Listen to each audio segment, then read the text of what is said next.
Bienvenidos a esta charla. Hoy vamos a hacer algo un poco distinto. En lugar de clavarnos en un montón de artículos y estudios, vamos a enfocar toda nuestra energía en una sola pieza, un poema. Es breve, pero, neta, cada verso es un mundo. Hablamos de Mi alma busca a su alma, del escritor colombiano Jesús Mendoza, que firma como Gesfrán. Que además, fíjate, no es un autor cualquiera.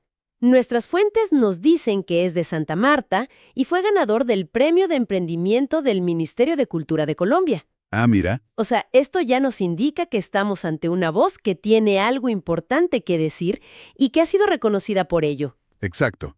Y el material que tenemos para este análisis presenta el poema como una exploración de una búsqueda interior, muy profunda.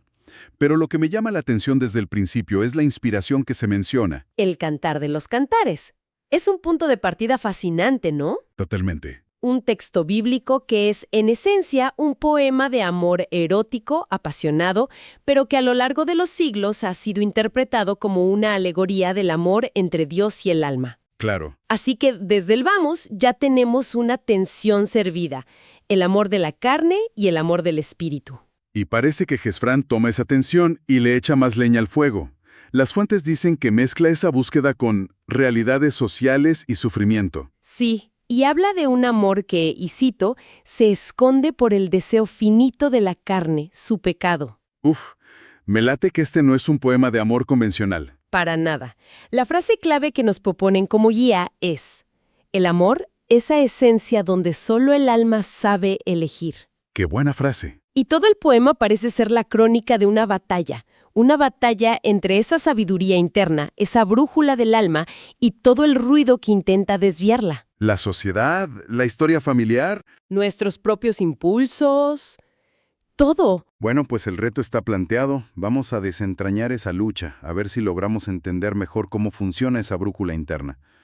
Pero antes de empezar a analizarlo pieza por pieza, creo que es clave que lo escuchemos completo, para sentir su música y su peso. Así que, aquí va. Mi alma busca a su arma, de Gesfrán. Mi alma busca a quien necesita. Ella sabe elegir entre crepúsculos y luchas. De una carne que dobla sus esperanzas, mi alma grita con el deseo de ser liberada. De un ocultamiento, de una historia que fue creciendo sobre las mentiras de los abuelos. Mi alma sabe a quién elegir, y le ha costado por el engaño, de fantasías que fueron declaradas como verdades. Porque salir de los deseos de la carne no ha sido fácil, y esos caminos rotos dejaron fracasos, donde no supe buscar desde el alma. Pero crecí con el viento y los tropiezos, y avancé con el dolor. Ahora me di cuenta de a quién ella ama de verdad. Que es muy directo, pero te deja pensando muchísimo. Sí. Arranquemos con el inicio, que es una declaración de intenciones muy potente. Mi alma busca a quien necesita, ella sabe elegir. Es que eso es clave. No dice cree saber ni intenta elegir. Exacto. Da por hecho que el alma tiene una certeza absoluta. Es casi como si el alma fuera, no sé, una entidad separada con su propia sabiduría. Totalmente. Desde la primera línea se establece una dualidad fundamental. No es yo sé elegir, es ella, mi alma, sabe elegir. Ajá. Se presenta al alma como una guía interna, infalible, casi un oráculo personal, ¿no? Pero inmediatamente después nos presenta el problema, el campo de batalla. Claro, porque dice que elige entre crepúsculos y luchas, de una carne que dobla sus esperanzas. Esa imagen, crepúsculos y luchas, me sugiere un lugar de confusión, un terreno inestable. No es de día ni de noche, es ese momento intermedio donde las sombras engañan. ¿Será esa la experiencia de vivir en un cuerpo? Es una gran interpretación. El crepúsculo es el reino de la ambigüedad. Y es justo en esa falta de claridad donde se dan las luchas de la carne. Y la frase que sigue es brutal, una carne que dobla sus esperanzas. Sí, es fuertísima. No las mata, no las destruye, las dobla, como si tomara esa aspiración pura del alma y la torciera, la desviara. Es una imagen de sabotaje sutil, pero constante. Es como si tuvieras el mapa del tesoro perfecto, que es el alma, pero el vehículo en el que viajas, o sea, el cuerpo, constantemente intentara tomar atajos. O desviarse por caminos más placenteros a corto plazo. Justo. Aunque sepa que no llevan a ningún lado. El conflicto inicial es puramente interno. Exacto. Es la lucha primordial entre el propósito a largo plazo del alma y la gratificación inmediata de la carne. El poema nos dice, la sabiduría está ahí, intacta, Pero está atrapada. atrapada en una máquina biológica con sus propias urgencias y debilidades. Y esa es solo la primera capa de la prisión. Cierto, porque el poema no se queda ahí. De repente, el campo de batalla se expande y se vuelve histórico, casi generacional. Dice que el alma grita con el deseo de ser liberada de un ocultamiento, de una historia que fue creciendo sobre las mentiras de los abuelos. Uf. ¿Qué onda con esto? Ya no es solo el cuerpo. Ahora resulta que la familia también es parte del problema. Aquí es donde la cosa se pone mucho más compleja y donde conectamos con eso que las fuentes llamaban realidades sociales. El ocultamiento del alma no es solo por los deseos de la carne, sino por capas y capas de historia impuesta. Las mentiras de los abuelos es una frase con una carga tremenda. Sí, neta, no creo que se refiera a que el abuelo le dijo una mentirita a la abuela. Suena a algo mucho más profundo, ¿no? Muchísimo más. Como las grandes narrativas familiares o sociales que nos tragamos sin cuestionar. Justo a eso apunta. Piensa en los mandatos familiares, en las tradiciones, las expectativas sociales que se heredan. En esta familia todos somos abogados. Una mujer decente se casa a tal edad. El éxito es tener dinero. Son dogmas, se transmitan de generación en generación como si fueran verdades absolutas. Son historias que fueron creciendo y que sin darnos cuenta entierran nuestra verdadera esencia. ¿Nuestra alma? El grito del alma es un grito por la autenticidad, por poder escribir su propio guión. Y el poema profundiza en cómo funciona ese mecanismo de adoctrinamiento. Continúa. Y le ha costado por el engaño de fantasías que fueron declaradas como verdades. Esto ya es casi una descripción clínica de la manipulación social. Es que lo es. Nos venden fantasías, el amor romántico de las películas, el ideal de éxito material, y las declaran como las únicas verdades válidas. Es una idea poderosísima, porque plantea una pregunta que nos incumbe a todos. ¿Cuántos de nuestros deseos más profundos son realmente nuestros? Claro. ¿O son simplemente el eco de esas fantasías que nos han vendido? El poema sugiere que vivimos en una especie de matrix cultural, persiguiendo metas y amando de maneras que no nacen de nuestra alma, sino del guión social. Este es el engaño del que habla, un espejismo colectivo que nos aleja de nuestra propia verdad. O sea, tenemos una doble prisión. Por un lado, la jaula biológica del cuerpo con sus deseos. Y por otro, la jaula cultural de la historia con sus mentiras. Y con este panorama, pues es lógico que el resultado no sea muy bueno. El poema lo admite con una honestidad que cala hondo. Es una confesión brutal, ¿sí? Dice, porque salir de los deseos de la carne no ha sido fácil, y esos caminos rotos dejaron fracasos donde no supe buscar desde el alma. Es la crónica de un fracaso anunciado, ¿no? Totalmente. Y fíjate en la metáfora que usa. Caminos rotos. Sí. No dice caminos equivocados, que implicaría un simple error de dirección. Los llama rotos, como si fueran estructuralmente defectuosos, como si estuvieran destinados a derrumbarse desde el principio. Claro, qué cañón. Un camino equivocado chance y te lleva a otro lugar, pero un camino roto no te lleva a ninguna parte. Te deja varado.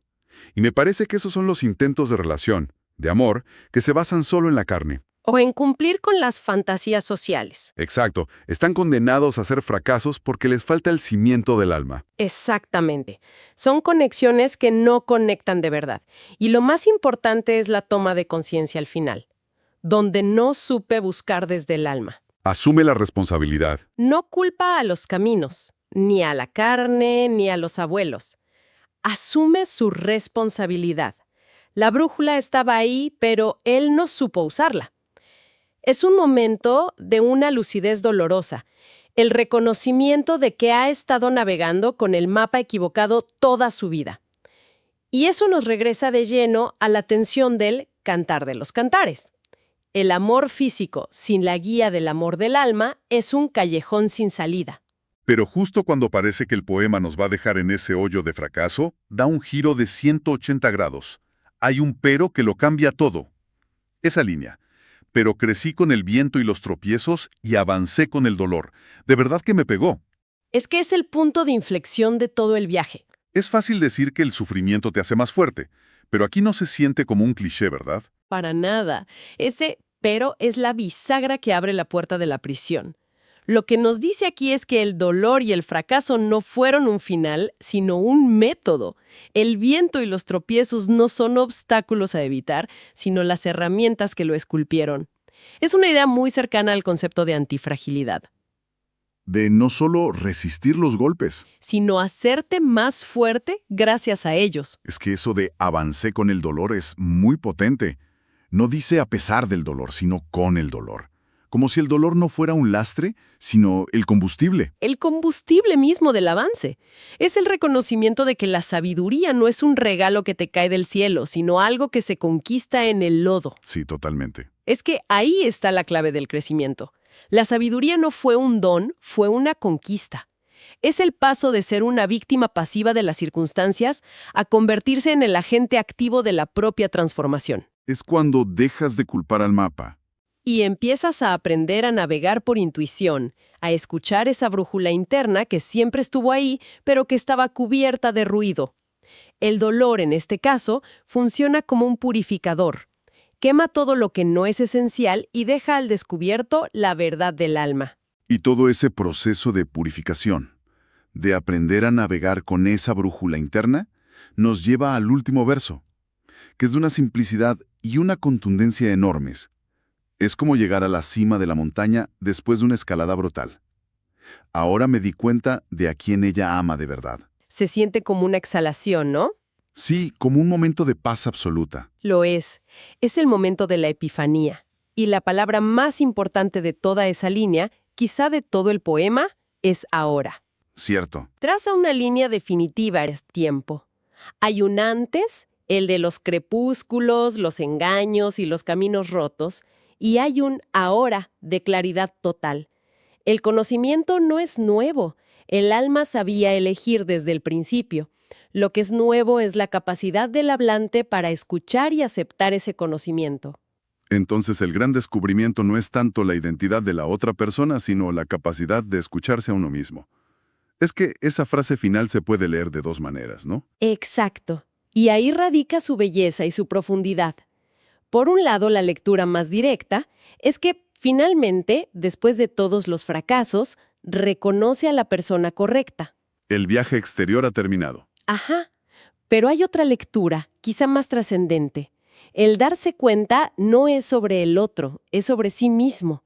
La gran revelación es que por fin ha aprendido a confiar en su propia alma. ¿El viaje interior? El viaje interior es el que realmente se ha completado.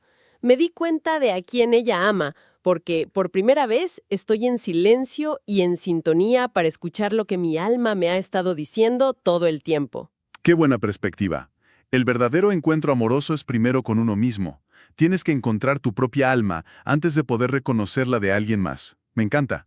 Entonces, recapitulando el viaje, partimos de una sabiduría innata, el alma, que es saboteada por el cuerpo y enterrado bajo capas de mentiras. Mentiras sociales, familiares. Eso conduce a una vida de intentos fallidos, de caminos rotos, que solo generan dolor y fracaso. Pero ese mismo dolor, paradójicamente, se convierte en el catalizador del cambio. A través de los tropiezos, el hablante aprende a despojarse de lo falso y a sintonizar con su verdad. Y todo ese proceso culmina en un instante de claridad, en ese ahora, donde la sabiduría del alma por fin sale a la luz y es reconocida.